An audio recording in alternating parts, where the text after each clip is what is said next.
ಇಷ್ಟೊತ್ತಾಯ್ತು, ಎಲ್ಲೋ ಗುಹೆಯಿಂದ ಸಿಂಹ ಇನ್ನು ಹೊರಗೆ ಬರುವಾಗ ಕಾಣಿಸ್ತಾ ಇಲ್ಲ. ಓ, ಸಿಂಹ ಬರ್ತಾ ಇಲ್ಲ, ಆದ್ರೆ ನರಿ ಬರ್ತಿದೆ ನೋಡು.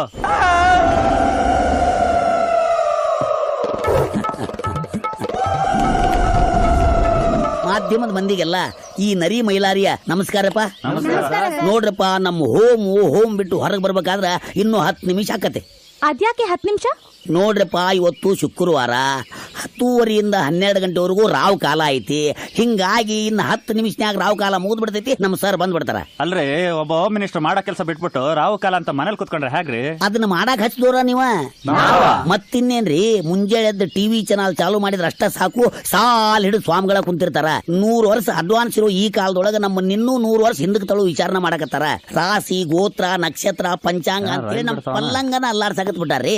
ರಾವ್ ಕಾಲ ಇದ್ದಾಗ ಸ್ನಾನ ಮಾಡಂಗಿಲ್ಲ, ರಾವ್ ಕಾಲ ಇದ್ದಾಗ ತಿಂಡಿ ತಿನ್ನಂಗಿಲ್ಲ, ರಾವ್ ಕಾಲ ಇದ್ದಾಗ ಮನಿ ಬಿಡಂಗಿಲ್ಲ, ಸಂಡಾಸ್ ಬಂದ್ರು ನಿಲ್ಲೂ ಪರಿಸ್ಥಿತಿ ಐತ್ರಿ. ಹಿಂಗಾಗಿ ಎಂಟರ್ಟೈನ್ಮೆಂಟ್ ಚಾನಲ್ ಎಲ್ಲ ನ್ಯೂಸ್ ಚಾನಲ್ ಆಗ್ಯಾವ, ನ್ಯೂಸ್ ಚಾನಲ್ ಎಲ್ಲ ಕ್ರೈಮ್ ಚಾನಲ್ ಆಗ್ಯಾವ. ಕ್ರೈಮ್ ಚಾನಲ್ ಮತ್ತಿನ್ನೇನ್ರಿ ಸರ, ಪ್ರೈಮ್ ಟೈಮ್ನಾಗ ಕ್ರೈಮ್ ತೋರಿಸಿದ್ರೆ ಇನ್ನೇನಾಗತ್ತೆ? ಮಕ್ಕಳನ್ನ ಮೊದಲು ಮಲಗಿಸ್ಬೇಕಾದ್ರೆ ಜೋಗುಳ ಪದ, ಲಾಲಿ ಪದ ಹಾಡಿ ಮಕ್ಕಳನ್ನ ಮಲಗಿಸ್ತಿದ್ರು. ಇವತ್ತು ಟಿವಿಯಾಗ 2 ಹೆಣ ಕ್ರೈಮ್ ಸ್ಟೋರಿ ಆಗಿ ಬಿದ್ದ ಮ್ಯಾಗ ಮಕ್ಕಳಿಗೆ ನಿದ್ದೆ ಹತ್ತದ. ಅಂದಾಗ ದೇವಸ್ಥಾನ ಕರ್ಕೊಂಡು ಹೋಗಿ ಕೈ ಮುಗಿರಿ ಅಂದ್ರೆ ಮಕ್ಕಳು ಕೈ ಮುಗಿತಾರೇನ್ರಿ? ಸಾಧ್ಯನೇ ಇಲ್ಲ. ಯಾಕಂತ ಕೇಳ್ತಿರಲ್ರಿ, ಟಿವಿಯಾಗ ಈಗ ಎಲ್ಲಾ ದೇವ್ರನ್ನು ಕಾರ್ಟೂನ್ ಮಾಡಿ ಕೈ ಬಿಟ್ಟಾರ. ದೇವ್ರ ನೋಡಿ ಕೈ ಮುಗಿ ಅಂದ್ರೆ ಕಾಮಿಡಿ ಮಾಡಕ್ ಸ್ಟಾರ್ಟ್ ಮಾಡಿಬಿಡ್ತಾರ. ಒಳ್ಳೆ ತಮಾಷೆಯಾಗಿ ಮಾತಾಡ್ತೀರಾ. ತಮಾಷೆಯಾಗಿ ಮಾಡಿದ್ರ ಸೀರಿಯಸ್ ಅಂತೀರಿ, ಸೀರಿಯಸ್ ಆಗಿ ಏನಾದ್ರು ಮಾಡಿದ್ರೆ ದೊಡ್ಡ ಮೆಗಾ ಎಪಿಸೋಡ್ ಮಾಡಿ ಕೈ ಬಿಡ್ತೀರಿ. ಓಹೋ, ನಮ್ ಸಾಹೇಬ್ರು ಬಂದ್ರಲ್ಲ. ತುಂಬಾ ಇಂಪಾರ್ಟೆಂಟ್ ಮೀಟಿಂಗ್ ಅಂತ ಗೊತ್ತು ಪಾರ್ಟಿ ಪ್ರೆಸಿಡೆಂಟ್ರೆ. ಆಗ್ಲೇ ಹೊರಡ್ತಾ ಇದ್ದೆ. ಏನಾಯ್ತು, ಟಿವಿಯಲ್ಲಿ ನಮ್ ಜಾತಿ ಸ್ವಾಮೀಜಿ ಅವ್ರದ್ದು ಏನೋ ಅವಾಂತರ ತೋರಿಸ್ತಾ ಇದ್ರು. ಅವರು ಬುದ್ಧಂ ಶರಣಂ ಗಚ್ಚಾಮಿ ಅಂತ ಸುಮ್ನೆ ಇರದೆ ಕಚ್ಚೆ ಬಿಚ್ಚಂ ಶರಣಾಮಿ ಅಂತ ತೊಂದರೆ ಸಿಕ್ಕಾಕೊಂಡ್ಬಿಟ್ಟಿದ್ದಾರೆ. ಆಯ್ತಾಯ್ತು, 10 ನಿಮಿಷಕ್ಕೆ ಬರ್ತೀನಿ. ಸಾಹೇಬ್ರ ಟೈಮ್ ಆತು, ನಡ್ರೆಲ್ಲ ಹೋಗೋಣ. ಅದ್ರಾಗ ಟಿವಿ ಅವ್ರು ಬೇರೆ ಕಾದ್ ಫುಲ್ ಹೀಟ್ ಆಗ್ಯಾರ. ಸರ್, ಇವತ್ತಿನ ಮೀಟಿಂಗ್ ಅಲ್ಲಿ ನೀವು ಮತ್ತೆ ಸಿಎಂ ಯಾವ ರೀತಿ ನಿರ್ಧಾರಗಳು ತಗೋತಿದ್ದೀರಾ? ತಗೋತೀವಿ, ಸರಿಯಾದ ದೃಢ ನಿರ್ಧಾರನೇ ತಗೋತೀವಿ. ಸರ್, ಈ ಸಮಸ್ಯೆ ರಾಜ್ಯಾದ್ಯಂತ ಹೆಮ್ಮರವಾಗಿ ಕಾಡ್ತಾ ಇದೆ. ಇದ್ರ ಬಗ್ಗೆ ಏನಂತೀರಿ ಸರ್? ಹೆಮ್ಮರ ಆಗ್ಲಿ, ಹುಣಸೆ ಮರ ಆಗ್ಲಿ, ಆಲದ ಮರ ಆಗ್ಲಿ, ಯಾವುದೇ ಮರನು ಕಡಿಕೊಡುದು. ಮರ ಉಳಿಸಿ, ಮಳೆ ಸುರಿಸಿ, ನಾಡನ್ನ ಬೆಳೆಸಿ. ಬರ್ಲಾ? ಇದೇನ್ ಹೇಳೋದು ಸರ್ ಇವರು? ಅದ ಹಸಿರು ಕ್ರಾಂತಿ. ಈಗ ನಡೆದ ಬಸರು ಕ್ರಾಂತಿ. ಸರ್, ಹೀಗ್ ಮಂದಗತಿಯಲ್ಲಿ ಸಾಕ್ತಿರೋ ಕಾಮಗಾರಿ ಬಗ್ಗೆ ಏನ್ ಹೇಳ್ತೀರಾ ಸರ್? ಕಾಮ ನೋಡಿ, ಕಾಮ ಅನ್ನೋದು ಎಲ್ಲಿಂದ್ರಲ್ಲಿ ಗರಿಗೆದರಬಾರದು. ಅದರಿಂದ ತುಂಬಾ ತೊಂದರೆ ಆಗುತ್ತೆ. ಅಯ್ಯೋ ಸಾಹೇಬ್ರ, ಅದು ನಿಮ್ಮ ಕಾಮಗಾರಿ ಅಲ್ಲ, ಮೆಟ್ರೋ ಕಾಮಗಾರಿ. ಓ, ಮೆಟ್ರೋ. ನಮ್ಮ ಮೆಟ್ರೋ ಬೇಗ ಕಟ್ರೋ. ಜೈ ಕರ್ನಾಟಕ.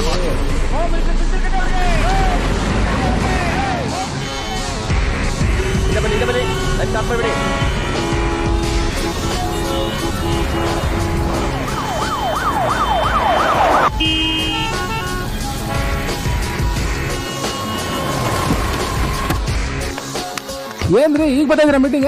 ಹ್ಞೂನ್ರಿ. ಏನ್ರಿ ಯಾವಾಗ್ಲೂ ಮೀಟಿಂಗ್ ಅಂತ ತಲೆ ತಿಂತಾರಲ್ರಿ ಇವ್ರು. ಬನ್ರಿ ಹೋಗೋಣ.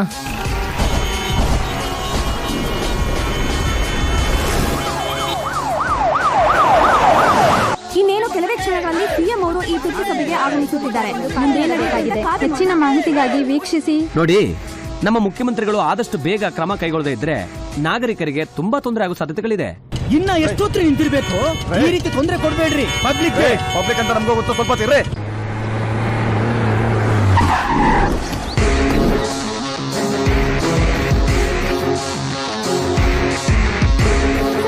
ಈ ಎಮರ್ಜೆನ್ಸಿ ಮೀಟಿಂಗ್ ಅಲ್ಲಿ ಏನು ನಿರ್ಧಾರ ಕೈಗೊಳ್ಳಬಹುದು? ಇದ್ರ ಬಗ್ಗೆ ನಿಮ್ಮ ಅನಿಸಿಕೆ ಏನು? ನಿಮ್ಮ ಎಲ್ಲಾ ಪ್ರಶ್ನೆಗಳಿಗೆ ಮೀಟಿಂಗ್ ಮುಗಿದ ಮೇಲೆ ಉತ್ತರ ಸಿಗೋದು. ದಿನ ಬೆಳಗಾದ್ರೆ ಯಾವಾಗ್ಲೂ ಮೀಟಿಂಗು. ಈ ಮಿನಿಸ್ಟರ್ ಮಕ್ಕಳ ಮದುವೆಗೂ ಟ್ರಾಫಿಕ್ ಜಾಮು, ನಾಮಕರಣಕ್ಕೂ ಟ್ರಾಫಿಕ್ ಜಾಮು, ಬರ್ತ್ಡೇಗೂ ಟ್ರಾಫಿಕ್ ಜಾಮು. 10 ನಿಮಿಷ ಸುಮ್ಮನೆ ಅಂತ ಹೇಳ್ತಾ ಇದ್ದೀನಿ. ಸುಮ್ಮನಿರಿ. ದಿನ ಬೆಳಗಾದ್ರೆ ಯಾವಾಗ್ಲೂ ಇದ್ದಿದ್ದೆ. ಡ್ಯೂಟಿ ಮಾಡೋದಕ್ಕೆ ಮೀಟಿಂಗ್ ಅನ್ನೋ ಹೆಸರು ಬೇರೆ. ಸುಮ್ಮನಿರಿ. ಜನಗಳಿಗೆ ಮಾತ್ರ ಈ ಮೀಟಿಂಗ್ ಇಂದ ಒಳ್ಳೇದಾಗಿಲ್ಲ. ಧರ್ಮ ನಮ್ದು.